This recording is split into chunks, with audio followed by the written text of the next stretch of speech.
con cualquier pasaporte que muestre una foto de un bebé.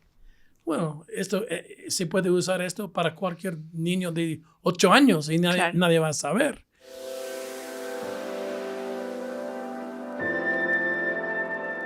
Hola, ¿cómo estás?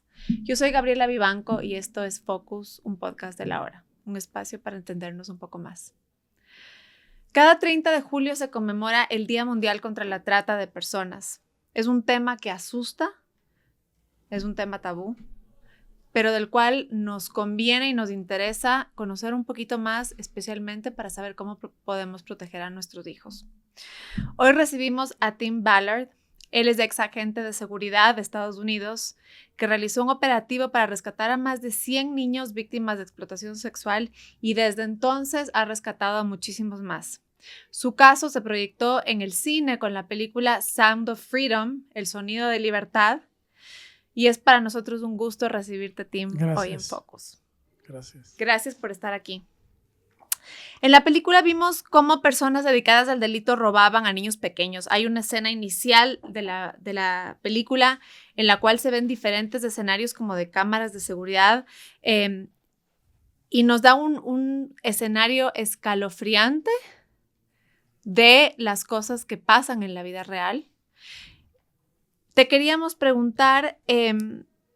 ¿por qué decidiste por qué la película decidió enfocarse en unos niños chiquitos cuando entiendo que la gran mayoría de los niños o de los adolescentes que se sustraen y que terminan en estas tratas y en estas redes criminales tienen entre 15 y 17 años de edad? Sí.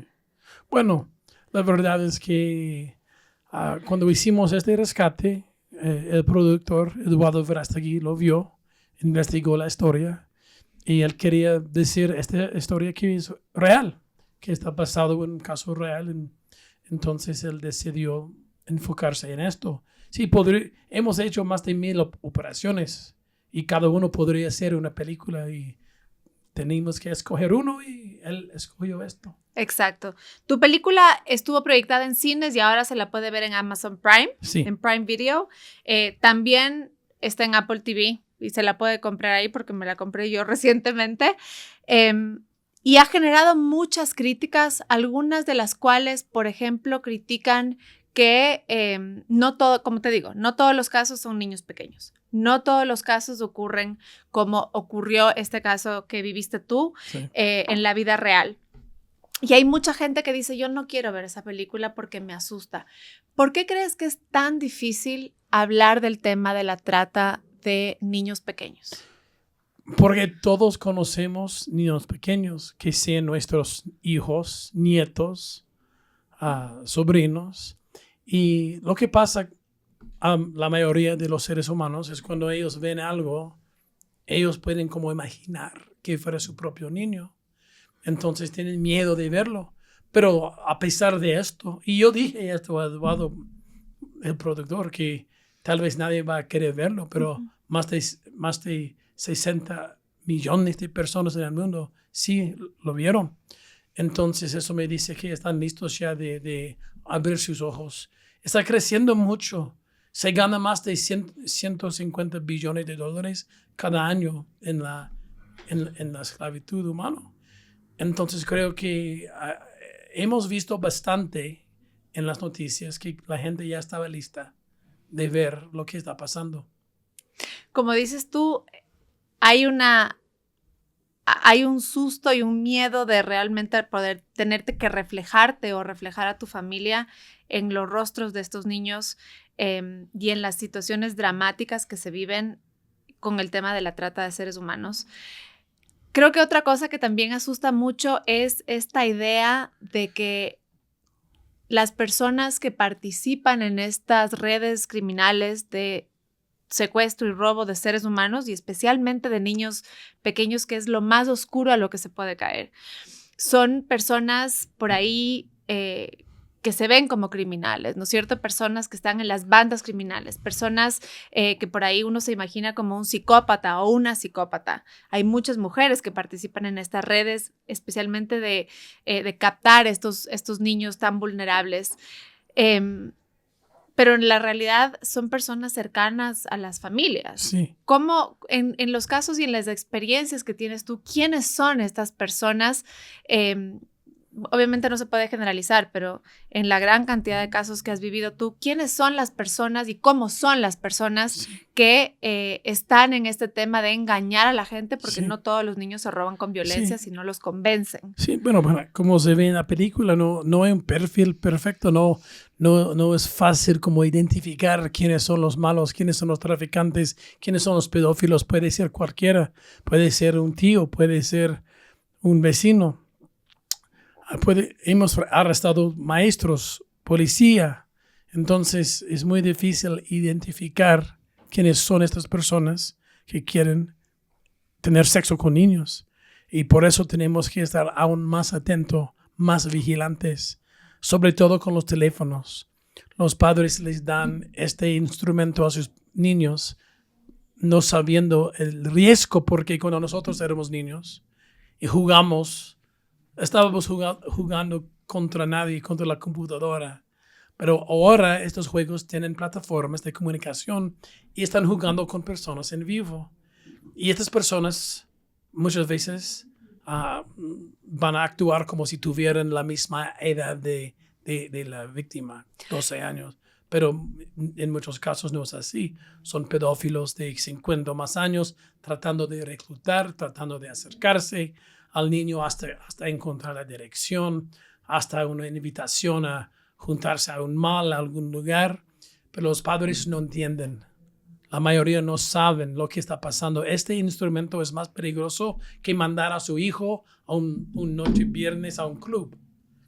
Pero les dejan tener esto. Alguna vez yo hablaba de esto, y comparto la historia con mi papá y le decía, yo siento que darles un celular así abierto a un niño chiquito es como soltarle en la mitad de Times Square en Nueva York a medianoche, ahí a que te vaya bien. Así es.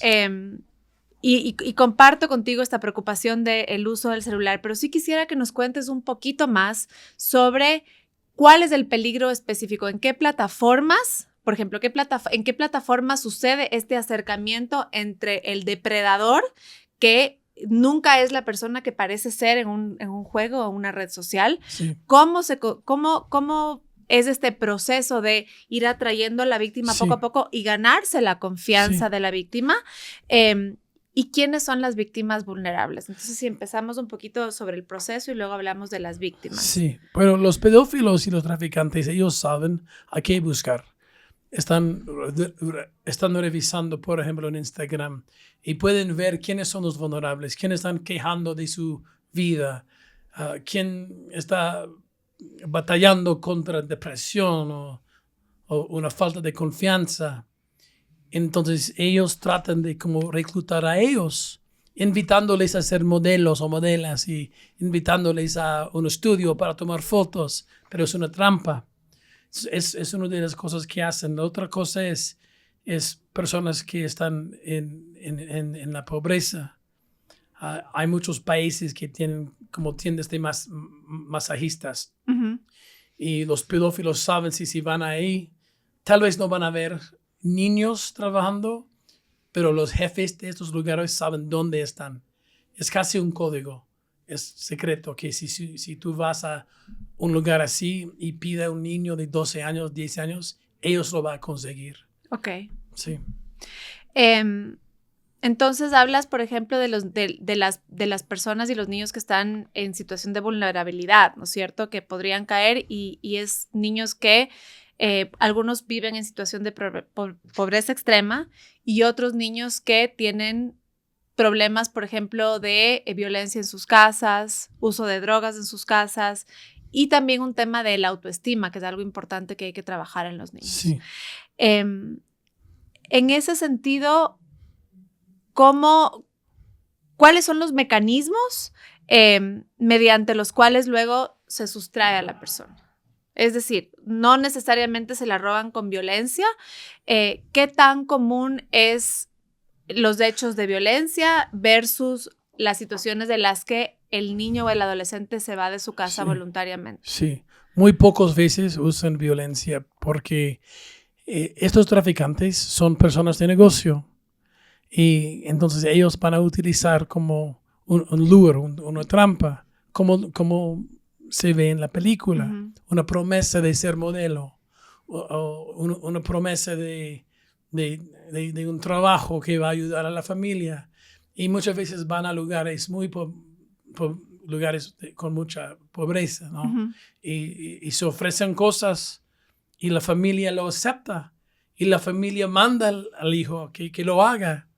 Y esto es el más común, es la trampa, no actos de violencia, aunque esto también ocurra, pero es más fácil evitar como consecuencias legales si están exitosos los traficantes con una trampa así como se ve en la película Sound of Freedom. Ajá.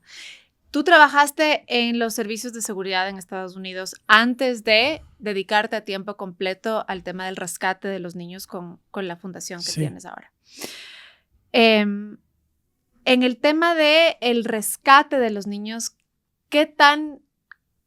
Había escuchado yo en algún momento que, por ejemplo, las primeras 48 horas desde que desaparece un niño son cruciales para lograr encontrar a la persona? Sí.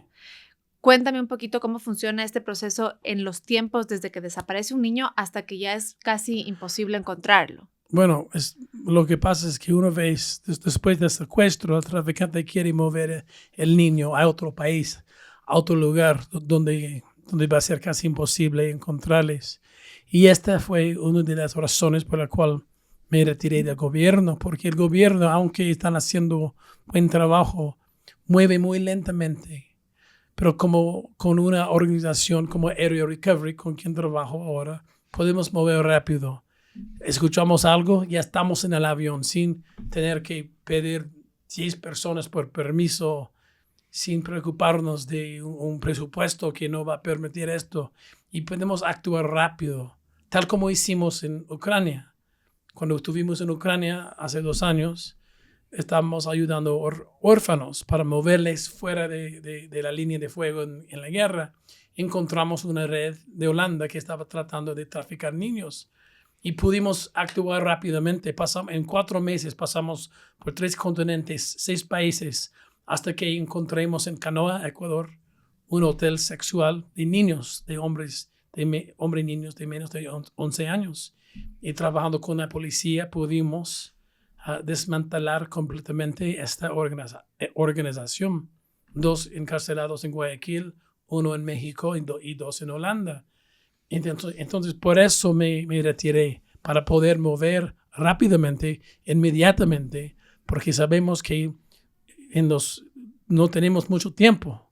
Una vez que un acto está ya empezando, tenemos que actuar ahora. Exacto, es importante saber que cuando se detecta que hay un niño que está perdido en una familia o en una comunidad, hay que reportar a las autoridades inmediatamente y hay que también presionar y estar encima del tema, especialmente en las primeras 48 horas. ¿Qué tan fácil es el movimiento de país a país hoy en día con toda la tecnología que existe? Para mover niños, o sea, como dices tú, para que llegue un niño que asumo se perdió en la guerra en Ucrania, lo captó una red de holandeses y lo movió por 6 países hasta terminar en Canoa, en la provincia de Manabí. ¿Cuánto dinero se requiere, por ejemplo, o qué tan fácil es mover estos niños? Porque es un negocio millonario. Tú has dicho que es el negocio criminal que más crece en el mundo. Sí. ¿Ese proceso de movimiento de niños se ha hecho más difícil o es ahora más fácil con la tecnología? No, es fácil. Sobre todo durante la guerra, casi cada país abrieron las puertas para ayudar a los refugios de la guerra. Bueno, los traficantes tomaron ventaja de esto y podrían mover cualquier niño con pasaporte de Ucrania a cualquier país. Entonces no es muy difícil mover los niños y utilizan pasaportes falsos también. Tal como ves en la película Sound of Freedom, uno tiene que renovar su pasaporte cada, 6, 7 años. Entonces, con cualquier pasaporte que muestre una foto de un bebé. Bueno, esto se puede usar esto para cualquier niño de 8 años y nadie va a saber. Entonces no es tan difícil mover niños. Estuve en la preparación de este podcast también escuchando una entrevista sobre personas que trabajan en este tema en Estados Unidos y decían que, por ejemplo, esta ley en Estados Unidos que obligaba, entiendo que ya, no sé si ya se cambió, pero obligaba que cuando los niños, por ejemplo, llegan de los países de Latinoamérica a la frontera de Estados Unidos, está el departamento de HHS, que es de servicios de salud. Sí. Health and Human Services. Health and Human Services, de los servicios de salud y servicios humanos, ¿no es cierto? Y que tenía que mover, o sea, su trabajo era mover en menos de 15 días a los niños que llegaban a la frontera solos y entregarlos a un punto de contacto en Estados Unidos, entonces que en algún momento los niños venían con el número escrito, con el número de teléfono de la persona escrito con marcador papeleo, Exacto, y los niños nunca habían conocido a la persona y se entregaba a los niños sin preguntar a quién se entregaba, pero incluso se pagaba a veces boletos de avión para mandar al niño a su punto de contacto y se lo entregaba directamente a las manos de las redes de trata en algunos casos. Sí, en los últimos 2 años hemos perdido más de 100,000 niños que llegaron a la frontera sin padres, pero sí con un número. Y los oficiales por ley no quieren hacer esto. Porque yo fui uno de estos. Yo trabajé 10 años en la frontera. No quieren hacer esto. Pero la ley requiere que llamen el número y la persona que responde dice, ¿tú conoces Manuel López? Oh, sí, es mi nieto. Ok, ¿dónde lo mando? A esta dirección. Entonces, los servicios, las agencias de los Estados Unidos han llegado a ser como servicios traficantes.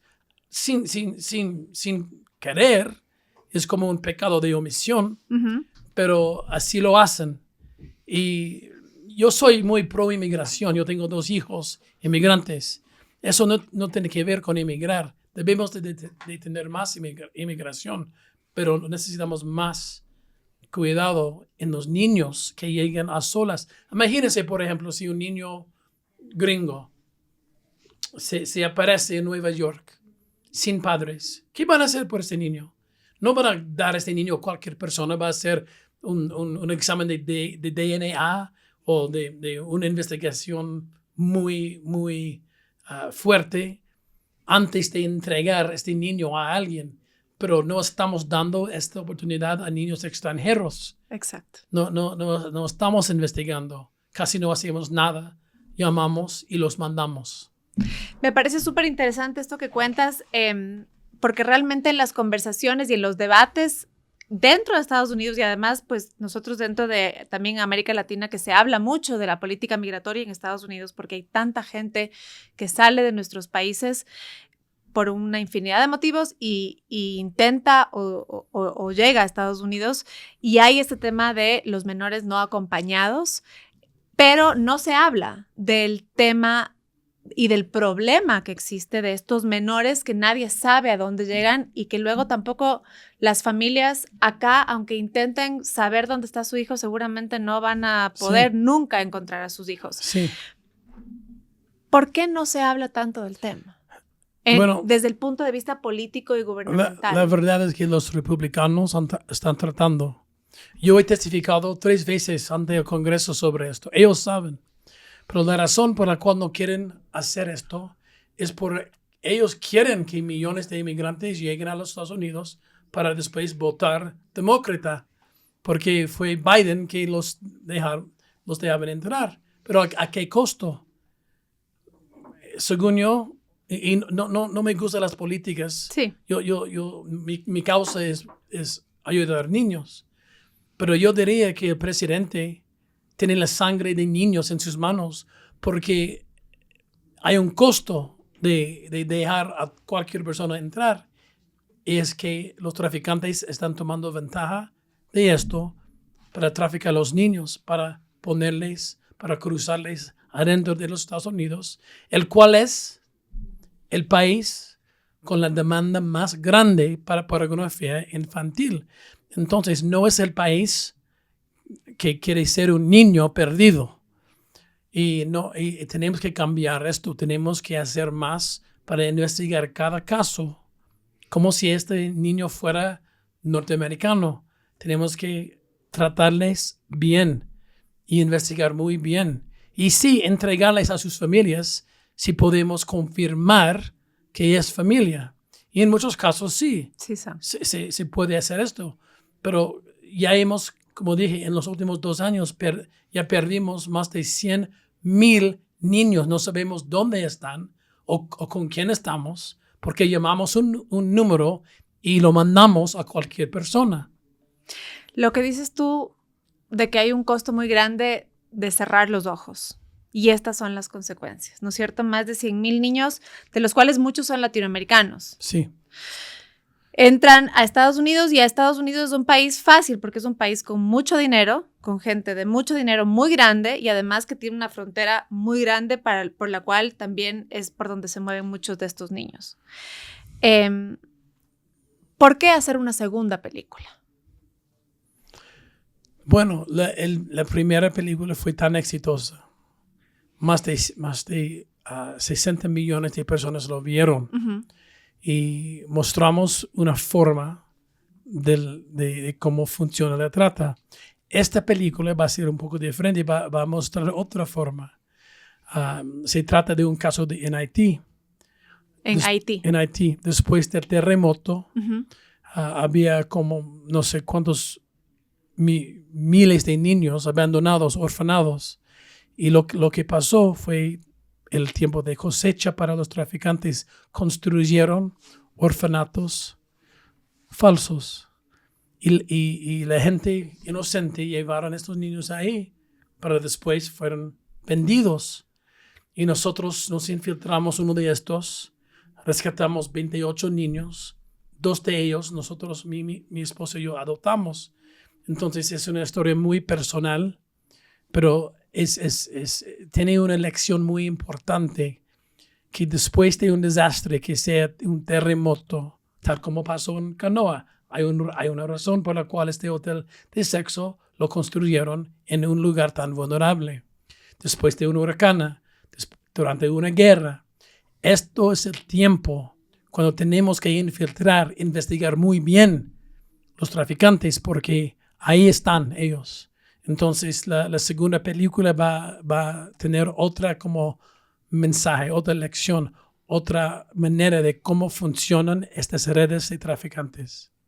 Y después de estas experiencias, ¿cómo podemos aportar desde nuestras diferentes trincheras, ¿no es cierto? Desde los medios de comunicación, desde las familias, desde los gobiernos, ¿cómo podemos aportar para tratar de que esto eventualmente frene y se detenga? Bueno, lo que necesitamos es que todo el mundo sepa lo que está pasando. Que todo el mundo sepa que el crimen que está creciendo más que cualquier otro es la trata humana. Se puede vender un kilo de cocaína una vez. Se puede vender una niña de 12 años 20 veces por día. Es una industria muy lucrativa. Sí. Y si todos sabemos esto, entonces vamos a como cuando votamos, por ejemplo, tiene que ser un punto muy importante en cada elección, en cada país. Tenemos que preguntar a los candidatos qué van a hacer para rescatar a nuestros niños. Esto no está ocurriendo ahora. Casi no hablan de esto. Entonces, con más películas documentales, con un mensaje más ruidoso, digamos, ojalá que esto va a cambiar, que prioridad número 1 debe de ser nuestros niños y la seguridad de ellos, y no hemos llegado todavía a este punto, y por eso estamos aquí en Ecuador, para dar conferencias, para abrir más los ojos. Vamos a regresar en septiembre, el 4 de septiembre, aquí en Quito. Tenemos un evento que se llama Los Niños de Dios no están a la venta. Se puede comprar boletos en redditickets.es. El próximo día, el 6 de septiembre, en Guayaquil, vamos a hacer la misma conferencia. Vamos a trabajar con el gobierno, ya hemos hablado con el ministro de Defensa, el ministro de Interior, vamos a hablar con el presidente y abrir los ojos, porque si hacemos nuestros hijos la prioridad, entonces vamos a ver cambios en todo, cambios en las leyes, cambios en cómo atacamos el problema. Por ejemplo, la mayoría de la policía, hasta aquí en Ecuador, no tienen las herramientas forensicas que se requiere para sacar evidencia, por ejemplo, de un teléfono o de una computadora. No estamos preparados. Y es nuestro trabajo, nuestra misión de prepararles, de darles lo que necesitan para proteger a los niños. Te agradezco mucho la conversación porque, como dices tú, falta información y hay mucho desconocimiento alrededor de cómo suceden estos crímenes y a dónde van a parar estos niños.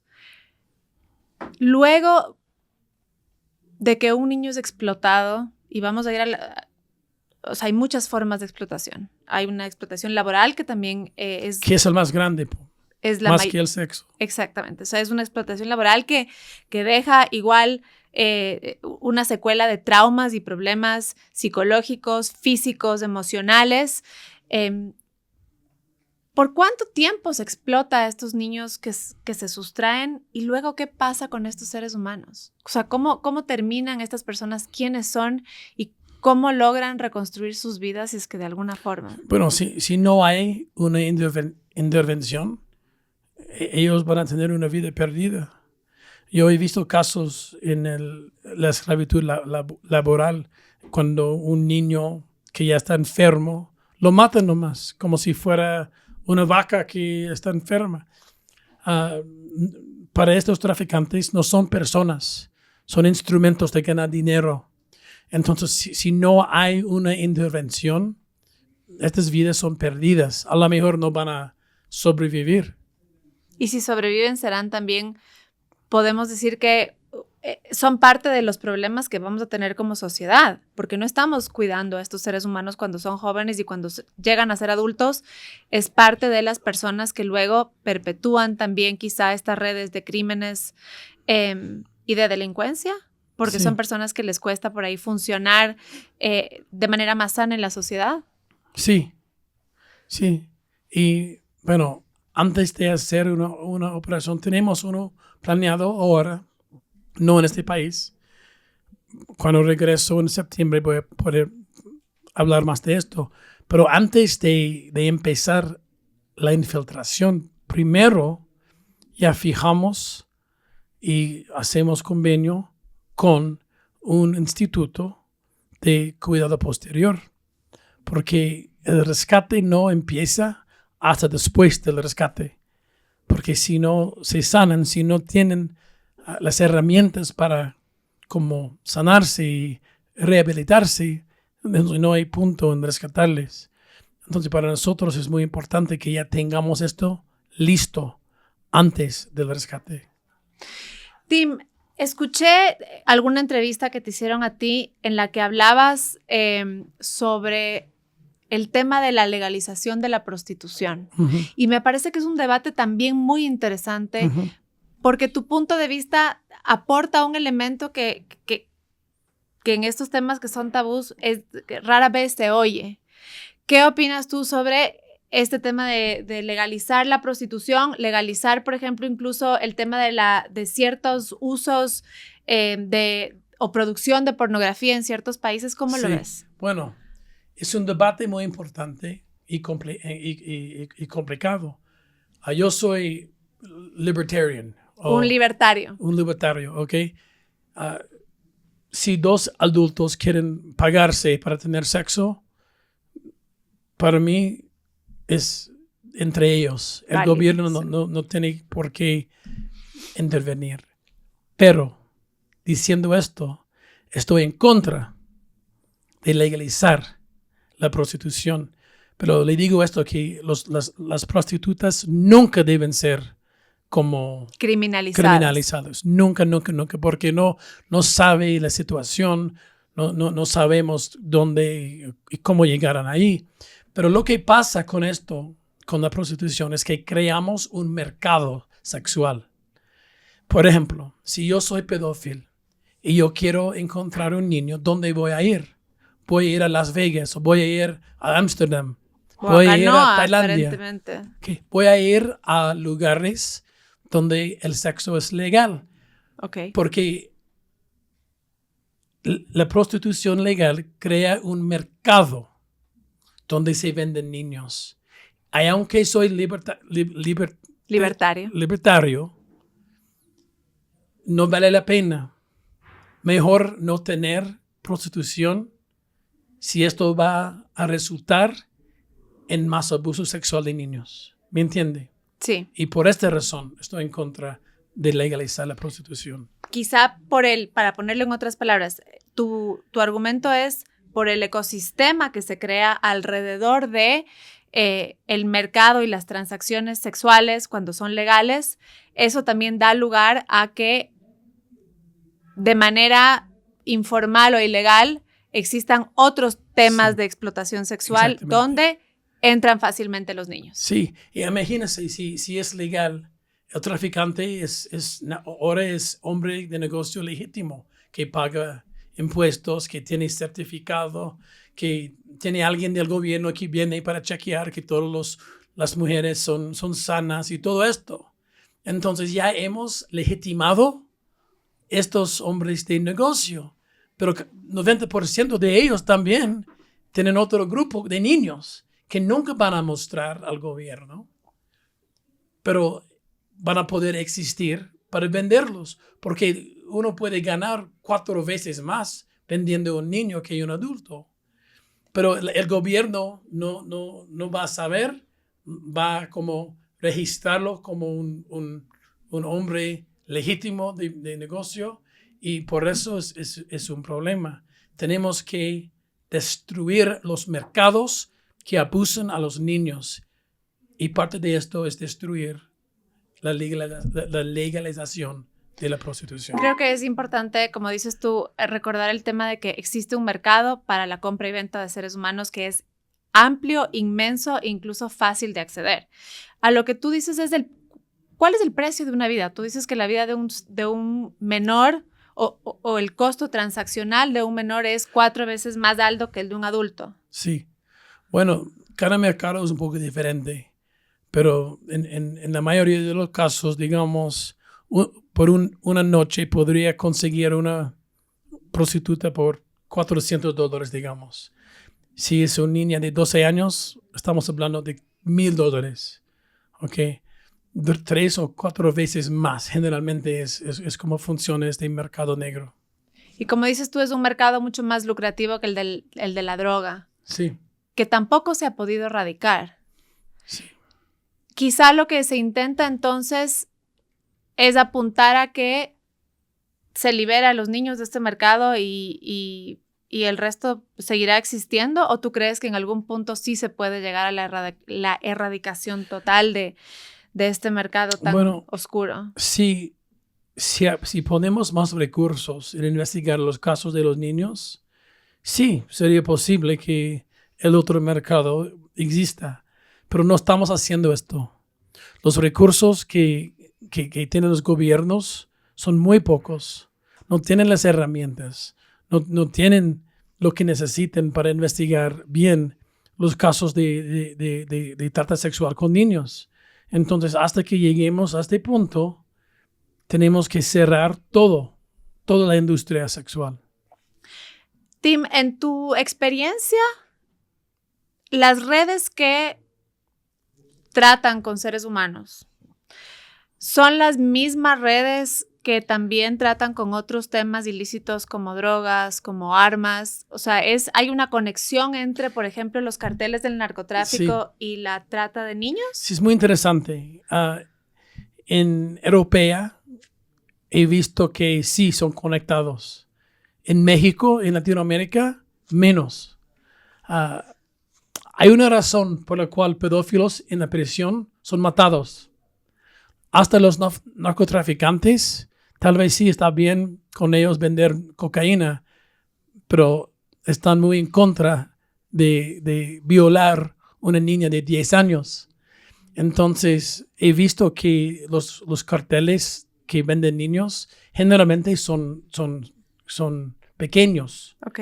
Porque hasta para los criminales de narcotraficante es demasiado. ¿Cómo crees tú que se puede identificar personas en riesgo? Es decir, personas que estén en situación de esclavitud, ¿no es cierto? Que es una explotación laboral. Personas incluso dentro de un prostíbulo, una ¿cómo les llaman? De manera, es un eufemismo que dicen casas de tolerancia. Se usa acá el término para llamar a los lugares donde se explotan las prostitutas. ¿Cómo se identifica y cómo se ayuda a estas personas? Porque no es un tema de en ese momento sacarla de su ambiente, porque también son personas que pueden estar en muchísimo riesgo. Sí. En tu experiencia, ¿qué se puede hacer cuando se ve algo sospechoso? Bueno, si alguien ve algo, tiene que decir algo, primero que nada. Pero son pocas veces que ven algo porque el mercado es muy escondido. El instrumento o el método más exitoso es infiltrar, hacer operaciones encubiertos. Entramos por estos lugares de masaje, entramos por los clubes de strip clubs, entramos ahí, hacemos amigos con los dueños hasta que nos dicen dónde están los niños. Yo he visto que es la única forma realmente de identificar quiénes son las víctimas reales y los niños, porque como le dije, es un mercado tan escondido y difícil. Ahora, otras cosas que necesitan son herramientas digitales, porque sí hay software que existe que se puede identificar pornografía infantil y puede identificar el local a través del IP address. Uh-huh. Pero todos los países no tienen este software, no tienen esta herramienta, y parte de nuestra misión es conseguir esta tecnología para cada país, para que ellos puedan utilizarlo para identificar quiénes son los que están produciendo y transfiriendo la pornografía infantil, porque cuando empezamos con esto, entonces después podemos encontrar el niño real que está siendo abusado. Gracias, Tim. En tu experiencia como oficial de servicios de seguridad, viste muchas cosas y seguramente viste muchas cosas antes de tomar esa decisión que te hizo por ahí dejarlo todo con un riesgo muy grande para ti, para tu familia, un riesgo económico, un riesgo personal, un riesgo profesional. ¿Cómo logras tú dormir de noche con todo lo que ves? No muy bien. No muy bien. Es una presión y una depresión que tengo que batallar cada día. Porque aún después de un rescate, sí podemos celebrar por un tiempo, pero sabemos que hay millones. Bueno, el uno vale la pena. Por eso me encanta la película Sound of Freedom, porque al final de todo fue una niña.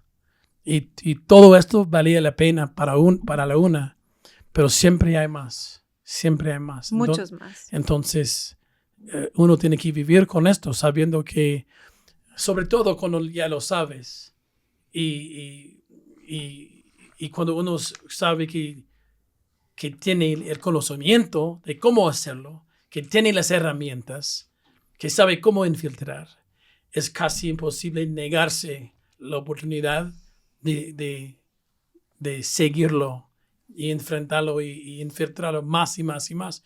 Y estoy en esto ahora. Es como, ¿cómo puedo negarlo? ¿Cómo puedo cambiar mi carrera? No puedo. No podría vivir con mí mismo. Y mi esposa está en la misma.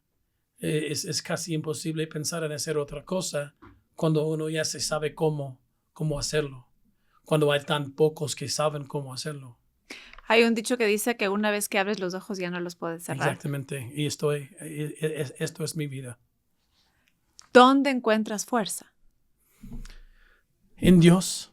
Tengo mucha fe en mi esposa, en mi familia que me ayuda a sanar. En los 2 hijos que adoptamos. los rescatamos de una situación muy difícil. Ellos, si no habríamos rescatado a ellos, ya estarían muertos o traficados ahora. Pero en vez de esto están disfrutando una vida buena con mucho amor. Entonces eso me da esperanza. Si podríamos haberlo hecho por estos dos, esto quiere decir que es posible que cada niño podría tener lo mismo. Pero para hacer esto necesitamos un ejército de gente listo de recibirlos, listo de adoptarlos, listo de dar apoyo a la policía, dar donaciones a fundaciones. Y por eso estamos aquí hablando. Por eso estamos haciendo otra película y otro documental, Ucrania hasta Ecuador. Porque estamos tratando siempre de abrir los ojos para que todos se junten y tengamos un ejército dirigido por Dios para rescatar a todos estos niños. Yo sé que es posible porque lo he visto.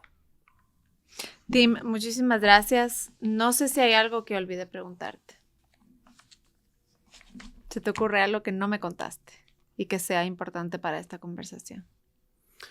Solamente que, por favor, que todo Ecuador venga a estas conferencias, porque vamos a mostrarles videos reales, vamos a mostrarles víctimas sobrevivientes reales, vamos a mostrarles exactamente lo que ocurrió en Canoa y lo que está pasando en Ecuador. Pero tienen que venir el 4 de septiembre aquí en Quito y el 6 de septiembre en Guayaquil. ¿No? 7 de septiembre. 7 de septiembre en Quito. 4 de septiembre en Quito. Y 7 de septiembre en Guayaquil. Sí, y para redtickets.es. Y para eso también cuenten con nuestro apoyo. Como dices tú, las cosas que pasan en nuestro país y en nuestros países son reales y son comunes. Los niños se pierden todo el tiempo, muchas veces no se los encuentran y el destino que tienen estos niños es un destino muy oscuro. Entonces, está en el interés de todos nosotros informarnos, educarnos y entender cómo podemos ayudar también. Sí. Muchísimas gracias, Tim, a ti y a todo tu equipo. Estamos pues pendientes también de la nueva producción en el cine. Y pues gracias por estar a ti. Gracias por atenderme. Y a ti que nos escuchas en Spotify, nos miras en YouTube, síguenos, danos like. Si te pareció interesante esta conversación, por favor, compártela.